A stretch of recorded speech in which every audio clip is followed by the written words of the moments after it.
అందరికీ నమస్కారం. మన ఆయుర్వేదం ప్రోగ్రామ్కి స్వాగతం. నేను మీ ఝాన్సీ.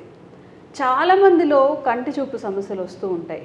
ఐరన్ డెఫిషియన్సీ ఉన్నప్పుడు కంటి చూపు తగ్గడం లాంటివి ఇష్యూస్ వస్తూ ఉంటాయి. అదొక్కటే కాదు, నర్వ్స్ వీక్నెస్ కానీ, లేకపోతే గుండె దడదడగా కొట్టుకోవడం, బలహీనంగా అనిపించడం, స్కిన్ రిలేటెడ్ ఇష్యూస్, వీటన్నిటికీ చక్కగా మన ఇంట్లోనే ఏదైనా రెమెడీ ఉందా, చిట్కా తెలుసుకోవచ్చా, లేదు ఇలాంటి డెఫిషియన్సీ అసలు ఎందుకు వస్తుంది, ఈ విషయాలు తెలుసుకుందాం. ప్రస్తుతం మనతో ఉన్నారు న్యాచురోపతిక్ డాక్టర్ షా గుప్తా.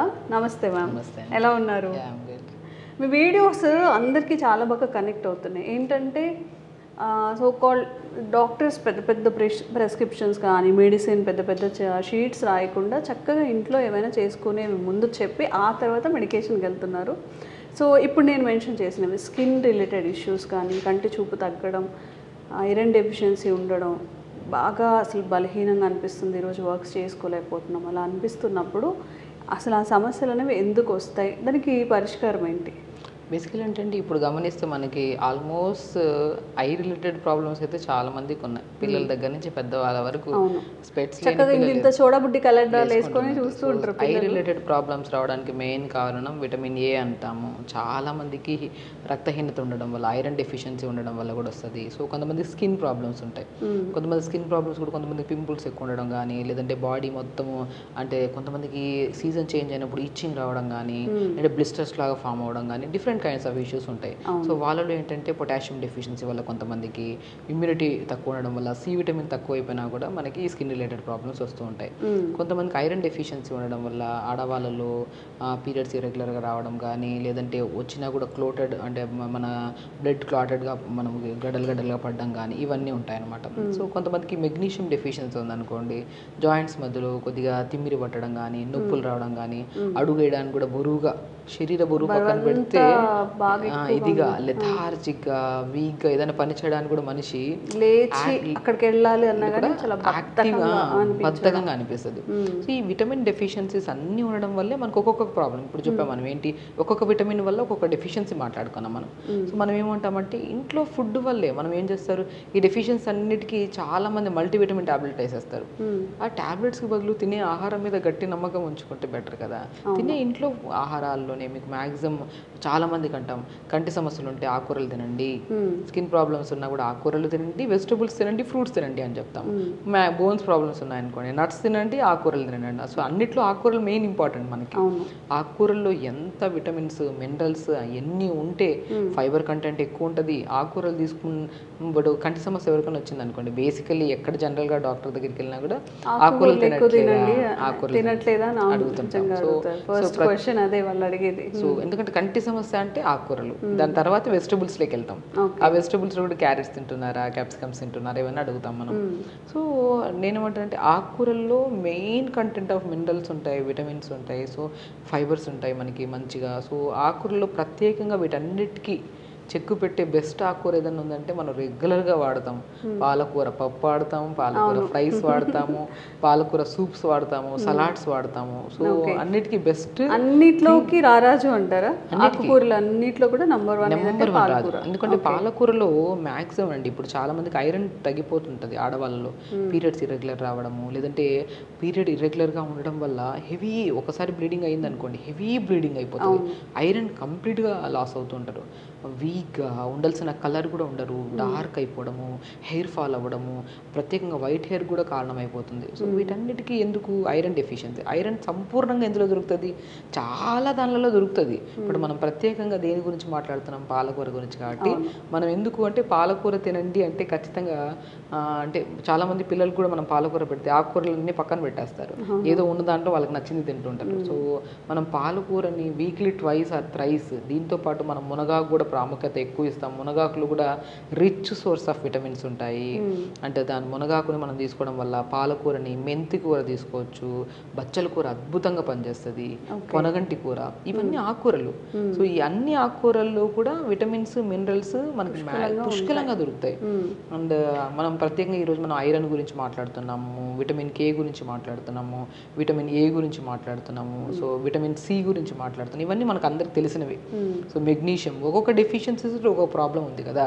ఈ సంపూర్ణంగా దొరికే విటమిన్స్, మెగ్నీషియం ఎక్కువ ఉంటుంది, ఐరన్ ఉంటుంది, ఫోలేట్ ఉంటుంది, విటమిన్ కే ఉంటుంది, విటమిన్ ఏ ఉంటుంది, విటమిన్ సి ఉంటుంది. సి ఉంటే ఇమ్యూనిటీ బూస్టర్గా పనిచేస్తుంది. ఇవన్నీ మనకి సంపూర్ణంగా దొరికే ఆకుకూర ఏదైనా ఉందంటే అది బెస్ట్ పాలకూర. ఓకే, ఎవరైనా స్కిప్ చేసే వాళ్ళు ఉంటే అట్లీస్ట్ పాలకూర అయినా తినండి. పాలకూర చాలా చాలా ఇంపార్టెంట్ అండి. ఈవెన్ మనం పాలకూరను కూడా ఇంట్లో పెంచుకుంటాము.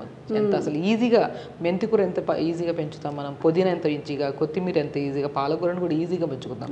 ఎందుకంటే ఈ మధ్య పాలకూరను కూడా బయట దొరుకుతున్నప్పుడు చాలా రకరకాలు సో మనం అదే ఒకవేళ మనకి బాల్కనీస్లో ప్లేస్ ఉంటే మాత్రం ఆకుకూరలు పెంచుకోండి. ప్రతిరోజు ఇప్పుడు మనం ఏం చేస్తామంటే ఆకుకూరలు తినమన్నాం కదా అని చెప్పేసి 2 రోజులు ముచ్చట అంతే తింటాం. అది కూడా ఏం చేస్తాము, ఇంట్లో ఒక 4 ఉన్నారనుకోండి, ఒక కట్టు 2 కట్టలే తెస్తాం.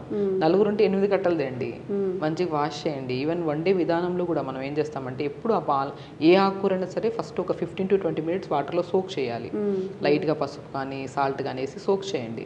సో దాంట్లో ఉన్న బ్యాక్టీరియా కానీ మనకి మనకు జస్ట్ మనం అన్ని పెస్టిసైడ్స్ వేసి ఎంత ఇంట్లో పెంచుకున్నా కూడా అంతంత పెంచలేం. మనం ఇంటి నుంచి బయట నుంచి తెచ్చుకోవాల్సిందే. బయట నుంచి తెచ్చుకుంటున్న కొన్ని ప్రికాషన్స్, వాటర్లో ఇవన్నీ సోక్ చేసేసి మనం ఒక 15 to 20 minutes or half an hour ఉంచిన తర్వాత దాన్ని తీసి చిన్నగా మరి అప్పటికప్పుడే వండుతున్నప్పుడు కట్ చేసుకుంటే బెటర్. ఆకుకూరలు స్పెషల్లీ. వెజిటబుల్స్ అంటే మనకు టైం లేదంటే మనం కట్ చేసి పెట్టుకున్నా కూడా మనకు అంత ఇబ్బంది ఉండదు. బట్ ఆకుకూరలు ఎప్పుడైతే మనం కట్ చేసి అప్పటికప్పుడు మనము కొద్దిగా వెల్లుల్లిలో ఎన్ని బెనిఫిట్స్. గార్లిక్ తీసుకోవడం వల్ల మనకి పచ్చి గార్లిక్ తీసుకుంటే మళ్ళీ ఇబ్బంది, గ్యాస్ట్రిక్ ఇష్యూస్ వస్తుంటాయి. మనం కర్రీ ఇప్పుడు ఆకుకూరలు వండుతున్నప్పుడు మ్యాక్సిమమ్ నేను ఒక 15% గార్లిక్ వేయమంటుంటాను. సో గార్లిక్ని కూడా చాప్ చేసి లైట్గా క్రష్ చేయాలి, వెరీ లైట్గా క్రష్ చేసి కొద్ది ఘీ కానీ సంథింగ్ ఏదైనా ఆయిల్ కానీ వేసి గార్లిక్ వేసి కొద్ది జీలకర్ర వేసి ఉల్లిపాయ వేసి ఆకుకూర మొత్తం వేసి ఒక 30 seconds to 1 minute మనం స్టవ్ మీద పెట్టామనుకోండి, దీంట్లో వాటర్ మొత్తం మనకి వాటర్ లాగా వస్తుంది. ఆకుకూరలో ఎక్కువ వాటర్ కంటెంట్ ఉంటుంది. మీరు గమనించి వండుతున్నప్పుడు ఆకుకూర పప్పు చేసినా కూడా మనం వాటర్ వేయాల్సిన అవసరం లేదు. కొద్ది వాటర్ వేసినా కూడా ఎక్కువ అవుతుంది మనకి వాటర్, కానీ ఫైబర్ ఎక్కువ ఉంటుంది ఆకుకూరలో. అది చెప్తున్నాం కదా, ఇంత మనం డీటెయిల్గా మాట్లాడడానికి కారణము మోషన్ సరిగా రాకపోయినా, స్కిన్లో పింపుల్స్ ఎక్కువ ఉన్నా, ఐ రిలేటెడ్ ప్రాబ్లమ్స్ ఉన్నా, జుట్టు రాల్సున్నా, మెగ్నీషియం డెఫిషియన్సీ వల్ల, బోన్స్ ప్రాబ్లమ్స్ ఉన్నా, చాలా మంది ఎక్కువసేపు నిలబడ్డారనుకో తిమ్మిరి వస్తూ ఉంటుంది. చిన్నగా తిమ్మిరి రావడము, చీమలు కుట్టినట్టు, దానికి కూడా బెస్ట్ థింగ్ పాలకూర. సో మనం అలా పాలకూర వేసి మూత పెట్టి 30 seconds దింపే ముందు మనం వాల్నట్ ఉంటాయి కదా, వాల్నట్స్లో omega-3 ఫ్యాటీ యాసిడ్స్ ఎక్కువ ఉంటాయి. సో ఫ్లాక్స్ సీడ్స్ ఉంటాయి మన అవిసె విత్తనాలు, దాంట్లో ఇంకా లేని విటమిన్స్లో వెయిట్ లాస్ కూడా యూజ్ అవుతాయి. ఈ walnuts, flax seeds 2 omega-3 fatty acids ఎక్కువ ఉంటాయి, మోర్ ఫైబర్ ఉంటుంది, ఇంకా రిచ్ ఇన్ విటమిన్స్, మినరల్స్ ఉంటాయి. ఈ పౌడర్స్ చేసుకొని ఏ ఆకుకూర ఫ్రై అయినా దింపే ముందు ఒక 2 స్పూన్లు జల్లేసేయండి. మనం ఏం చేస్తున్నాం, ఆకుకూర ఫ్రై అంటే పల్లి పౌడర్ కానీ నువ్వుల పౌడర్ కానీ జల్లుతా ఉంటాం. సో ఈ రెగ్యులర్గా అదే ఎందుకు జల్లాలి, ఆ వాల్నట్ని ఫ్లాక్స్ సీడ్స్ పౌడర్ని జల్లేసుకున్నారనుకో అల్టిమేట్ టేస్ట్ ఉంటుంది ఆకుకూర. అలా ఆకుకూర పిల్లలకి పెట్టడం వల్ల ఇప్పుడు సూప్ మనము ఇలాగా ఆకుకూర ఫ్రై చేసుకుని డైలీ మనము తింటున్న ఫుడ్లో 20% to 30% రైస్ పెట్టుకుంటే, రిమైనింగ్ 40% వెజిటబుల్ కర్రీ పెట్టుకుంటే, రిమైనింగ్ వెజిటబుల్ విత్ కాంబినేషన్ ఏదైనా బొబ్బర్లు కానీ లేదంటే చోలే కానీ, సో బీన్స్ కానీ, ఇలా కాంబినేషన్లో ప్రోటీన్ కొద్దిగా ఉండాలి, ఎక్కువ వెజిటబుల్స్ వేసుకొని కర్రీ ఒక బౌల్లో, ఆకుకూర ఫ్రై ఒక బౌల్లో. సో 30% ఆకుకూర అలా కాంబినేషన్లో ఒక డెకరేట్ చేసుకొని ప్లేట్ పెట్టుకొని తినండి. సో దీంట్లో వెజిటబుల్స్లో కావాల్సిన విటమిన్స్ వస్తున్నాయి, దాంట్లో వేసుకుంటున్నాం మన ప్రోటీన్, బొబ్బర్లు వేసుకుంటున్నాము, ఒకరోజు పన్నీర్ వేస్తున్నాము, ఒకరోజు తోఫు సంథింగ్ ఇలా వేసుకొని తింటున్నా. ఎప్పుడు ఏదైనా కర్రీ వండుతున్నప్పుడు ప్రోటీన్ కర్రీ వెజిటబుల్స్ వేసి వండండి, ఈజీ డైజెషన్ అవుతుంది. అలా ప్రోటీన్ కర్రీ, రైస్ విత్ ఆకుకూర ఫ్రై. ఆకుకూర ఫ్రైలో కూడా ఇంకా న్యూట్రిషియస్గా ఉండాలని మనం వాల్నట్ పౌడర్ వేస్తున్నాం, ఫ్లాక్స్ సీడ్స్ పౌడర్ వేస్తున్నాం. ఇలా మీల్ ప్రిపేర్ చేసుకొని తినండి, అల్టిమేట్ అండి. ఒకవేళ డైలీ మనం పాలకూర తినట్లేదు, సో ఒక్కొక్క రోజు ఒక్కొక్క కూర తింటున్నాం, సో ఈవినింగ్ టైమ్స్ ఎప్పుడన్నా సరే కొద్దిగా మనం ఒక 2-3 మునక్కాయ ముక్కలు, పాలకూర ఆకులు కొద్ది కొత్తిమీర, పుదీనా, 2-3 మిరియాలు, ఓకేనా, మనం కొద్దిగా వేస్తే సోంపు కానీ జీలకర్ర కానీ 2 లవంగాలు కూడా వేయచ్చు. వేస్తే ఈ మూడిట్లో ఏదో ఒక ఆప్షన్ తీసుకోండి, కొద్ది వాటర్ వేసి కుక్కర్ పెట్టేసేయండి, లేదంటే గిన్నెలో పెట్టేసేయండి. ఒక 1 minute తర్వాత తీయండి, కొద్దిగా మంచిగా సూప్ లాగా మంచిగా క్రష్ చేయండి. పప్పు మనం చేస్తాం కదా, క్రష్ తీసేసుకొని ఆ సూప్ తాగండి, మోర్ ఎనర్జీ. మనం ఏం చేస్తున్నాం అంటే టీ, కాఫీలు ఇవన్నీ పెట్టేసుకొని దానివల్ల గ్యాస్ట్రిక్ ఇష్యూస్ రావడము, ఏజ్డ్గా కనపడడం. నేను రెగ్యులర్గా ఇప్పుడు వచ్చే మిల్క్ అంత ప్రాపర్గా లేవు, మనం ఏవి ప్రాపర్గా లేవు. సో మనం ఈవెన్ టీస్ కూడా రెగ్యులర్ అలవాటు ఉంటే ఓకే, క్వాంటిటీ ఆఫ్ తగ్గించుకుంటా పోతే బెటర్. కానీ 4-5 సార్లు టీ తాగడం వల్ల దానివల్ల గ్యాస్ట్రిక్ ఇష్యూస్, బ్లోటెడ్గా అయిపోవడం. ఆ టీ రీప్లేస్మెంట్స్ సూప్ తీసుకోండి. సో నేను ఒక్కటే అంటానండి, మనం తింటున్న ఆహారం, ప్రతి ఆహారంలో మీరు తీసుకుంటున్న మార్నింగ్ బ్రేక్ఫాస్ట్లో కానీ, లంచ్లో కానీ, డిన్నర్లో కానీ అన్ని న్యూట్రిషన్ ప్రాపర్గా ఉంటుంది. కానీ దాంట్లో మనకి ఇంకొద్దిగా కాంప్లికేటెడ్ అంటే లైక్ మనకు ఈ డెఫిషియన్సీ వల్ల ఈ ప్రాబ్లం, ఆ డెఫిషియన్సీ వల్ల ఆ ప్రాబ్లమ్స్ వస్తున్నాయి కదా, వాటిని మనము కంప్లీట్గా న్యూట్రిషన్తో తీసుకుంటే పాలకూరలో అంత అద్భుతమైన న్యూట్రియంట్స్ ఉంటాయి. అవి తీసుకోండి, ఇలా సూప్స్లో కానీ, ఆకుకూర ఫ్రై లాగా కానీ, పప్పులాగా కానీ, సో రకరకాలుగా సలాడ్స్ లాగా తీసుకోవచ్చు. కొద్దిగా మనము కీరా కట్ చేసి, బీట్రూట్, క్యారెట్ అవన్నీ చాప్ చేసి వేసేసి, ఆకుకూర కూడా లైట్గా మనం లైట్ స్టీమ్ చేసుకొని అది కూడా వేసుకొని, కొద్దిగా పెప్పర్ సాల్ట్ వేసుకొని, pumpkin seeds, water melon seeds salad ఎంత బాగా కనబడుతుందో, లైట్గా లెమన్ కలుపుకొని తీసుకున్నారనుకోండి, అసలు కంప్లీట్ న్యూట్రిషన్ అది. సో మనం పాలకూరలో ఉన్న న్యూట్రిషన్తో పాటు ఇంకా కొన్ని నట్స్ వేస్తున్నాము, మనం కుకుంబర్ వేస్తున్నాం, క్యారెట్ వేస్తున్నాం, చూసారా, సంపూర్ణమైన ఒక బౌల్లో ప్రాపర్ న్యూట్రిషన్ అందుతుంది. మనకు అన్ని కాస్ట్లీ ఫుడ్లే అవసరం లేదు, మనకి ఈజీగా అవైలబుల్గా ఉంటాయండి. మనము బయటకు వెళ్ళినప్పుడు ఏదైనా పెట్టేసి తినేస్తూ ఉంటాం, దానికి కొద్దిగా ఆకుకూరల కోసం పెట్టడం కానీ, కొన్ని పంకిన్ సీడ్స్లో అద్భుతమైన రిజల్ట్స్ ఉంటాయి.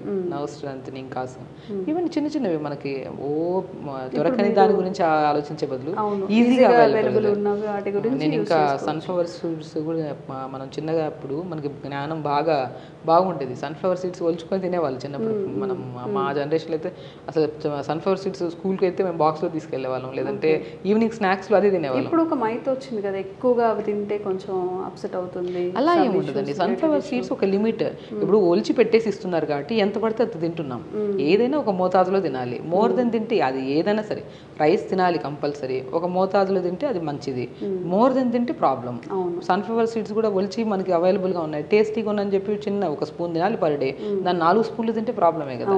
ఏదైనా సరే ఒక లిమిట్గా తీసుకోండి. ఆ రోజు కావాల్సిన న్యూట్రిషన్, ఇప్పుడు మనకి డైలీ రిక్వైర్మెంట్లో కావాల్సిన న్యూట్రిషన్ ప్రాపర్గా దొరకాలి. అది మోర్ దెన్ తీసుకుంటే, ఇప్పుడు ప్రోటీన్ డైట్ అంటున్నారు, తీసుకోవాలి ప్రోటీన్, ఇంత రిక్వైర్మెంట్ ప్రోటీన్ ఉంది, ఇంత తీసుకోవాలి. మీరు ఫిజికల్ యాక్టివిటీ చేస్తున్నారు అంటే అది యూటిలైజేషన్ ఉంటుంది కాబట్టి కొద్దిగా మోర్ దెన్ తీసుకోవచ్చు, ప్రాబ్లం. ఇక్కడ ఫిజికల్ యాక్టివిటీ లేకుండా మనం ఆ వీడియో చూసి ఈ వీడియో చూసి ఎగ్స్ తింటే మంచిది, ఇది తింటే మంచిది, అది తింటే మొత్తం తినేస్తున్నాము, బట్ ఫిజికల్ యాక్టివిటీ జీరో అయిపోతుంది. అప్పుడు మనము ఎక్కువ అయిపోతుంది కదా బాడీలో, అది ఏదైనా పాయిజనస్గానే మారుతుంది. సో ఏదైనా ఒక లిమిట్గా, ఇప్పుడు ఈ రోజు మొత్తానికి మనకి ఎంత కావాలో అంత న్యూట్రిషన్ ప్రాపర్గా మార్నింగ్ లేచిన తర్వాత కొద్దిగా డీటాక్స్ వాటర్లో కొద్దిగా తులసిలో మోర్ ఆక్సిజన్ ఉంటుంది, పుదీనాలో మోర్ ఆక్సిజన్ ఉంటుంది, నీళ్ళలో వేసి లైట్గా మరిచుకొని ఫస్ట్ డే స్టార్ట్ విత్ అలా లీఫీ వెజిటబుల్తో. తులసిలో మనం కషాయం వాడే వాళ్ళము కోవిడ్ టైంలో, ఎంత బెనిఫిట్ దాని గురించి అప్పుడు తెలిసింది అందరికీ.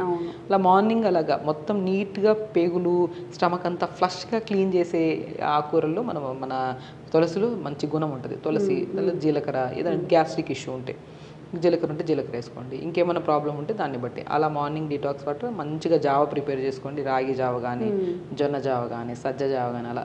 దాని తర్వాత మంచిగా మనం బ్రేక్ఫాస్ట్లో మ్యాక్సిమం జావ కిందే పెట్టుకోండి. జావ తిన్నా కూడా ఆకలిస్తే 1 or 2 ఇడ్లీస్ కానీ, పెసరట్టు కానీ తీసుకోండి. లిమిట్ తినడానికి తిండికి మధ్యలో గ్యాప్ ఇవ్వండి, స్పేస్. అదే జావ తాగిన 5 నిమిషాలకి బ్రేక్ఫాస్ట్ చేస్తాను, హెవీ అయిపోతుంది. అది కూడా ఏమవుతుంది, బ్లోట్ అయిపోతుంది. అప్పుడు మనకి కన్ఫ్యూజన్, అరే మనకి ఇది పడట్లేదేమో అనిపిస్తుంది. పడట్లేదని కాదు, గ్యాప్ లేకుండా ఓవర్లోడ్ చేయడం. ఎగ్జాక్ట్లీ. సో అలాగా. సో మనం ఆకుకూరల్ని మనం మధ్యాహ్నం పూట పెట్టుకోవడం, ఈవినింగ్ టైమ్స్లో సూప్ లాగా తీసుకోవడము. ఇప్పుడు ఇడ్లీ చేస్తున్నారు, పిల్లలకి ఏం సూప్స్ ఇస్తున్నా తాగట్లేదు, ఆకుకూర తాగదు. సో ఇడ్లీని మనము మంచిగా కట్ చేసేసుకొని ఇడ్లీ బ్యాటర్తో కలిపి ఇడ్లీ చేయండి. పాలకూర ఇడ్లీ ఒకరోజు, గ్రీన్ ఇడ్లీ అని తింటారు కదా వాళ్ళు, క్యారెట్ ఇడ్లీ ఒకరోజు, అలా. తినే ఫుడ్ ఎప్పుడైనా సరే మెయిన్ అండి, మనం తింటున్న ఫుడ్ కరెక్ట్ విధానంలో ఉండాలి, కరెక్ట్ టైంకి ఉండాలి. మనం ఏమనుకుంటామంటే ఇది పడట్లేదు, అదా పడట్లేదు అంటుంటాం కానీ, బట్ మనం కరెక్ట్ టైంకి తింటున్నామా లేదా, మనం అనుకున్న, ఇప్పుడు మనం పొట్ట ఎంత ఉంటుంది, అరిచేయి అంత పొట్ట. మనిషి ఎంత బాడీ వెయిట్ ఎక్కువ ఉన్నా తక్కువ ఉన్నా మన అరిచేయి అంతే పొట్ట ఉంటుంది. మనం బరువు ఎక్కువ ఉన్నాం కదా అని చెప్పి ఇలాస్టిసిటీ పెంచుకోదు పొట్ట, మన ఇంతే పొట్ట. మనకి ఎంత వేయగలుగుతాం ఆ లిమిట్గా వేయండి. సో ఇది తిన్న తర్వాత కొద్ది గ్యాప్ ఇవ్వండి నెక్స్ట్ ఫుడ్కి. గ్యాప్లెస్గా ఫుల్ చేసేస్తున్నాం అనుకోండి, అదేమవుతుంది, డైజెషన్ అవ్వదు. డైజెషన్ అవ్వక అది మొత్తము డ్రౌజీగా అయిపోతుంది. మనిషిలో న్యూట్రిషనల్ డెఫిషియన్సీ అక్కడ వస్తున్నాయి. మనం అనుకుంటాం అన్నీ తింటున్నాం కదా మేడం చెప్పినవన్నీ, కానీ మనకి ఎందుకు బాడీలో ఆ ఎనర్జీ లేదు అంటే, ఓకే మోర్ దెన్ తింటున్నారేమో ఒకసారి గమనించండి. దాని ఒక లిమిట్ కదనండి. అండ్ మోస్ట్ ఇంపార్టెంట్, ప్రతిరోజు అని చెప్పినప్పుడు వాళ్ళకి కూడా ఏంటంటే, ఇది హెల్దీ తినమంటే ఎక్కువ తీసుకోవడం కూడా, అది కూడా స్టమక్ టోలరేట్ చేయలేకపోవడం, బ్లోటింగ్ ఇష్యూస్ రావడం, ఇవన్నీ కూడా. ఎగ్జాక్ట్లీ అది. అండ్ బిర్యానీ అని అందరూ బిర్యానీయే తినకుండా, నిజంగా ఇది ప్రిపరేషన్ కూడా చాలా తక్కువ. మనకి బయట వెళ్ళి ఒక 5 minutes తెచ్చుకుంటాం అనుకుంటారు, కానీ ఇంట్లో చేసుకునే వంటకు మించి ఏదీ లేదు. ఇప్పుడు అన్నీ అడల్టరేట్ అవుతున్నాయి ఫుడ్. మీరు కనుక ఈ డెఫిషియన్సీస్తో బాధపడుతున్నట్లయితే వీక్లీ అట్లీస్ట్ ట్వైస్ అనేది పాలకూరని కానీ ఆకుకూరని కానీ ఇంటేక్ దాన్ని ఇంక్లూడ్ చేసుకోవడానికి ట్రై చేస్తూ ఉండండి. చాలా వరకు ఈ సమస్యల నుంచి మనం బయటపడవచ్చు. థ్యాంక్ యూ మ్యామ్, ఈరోజు చాలా మంచి చిట్కా చెప్పారు.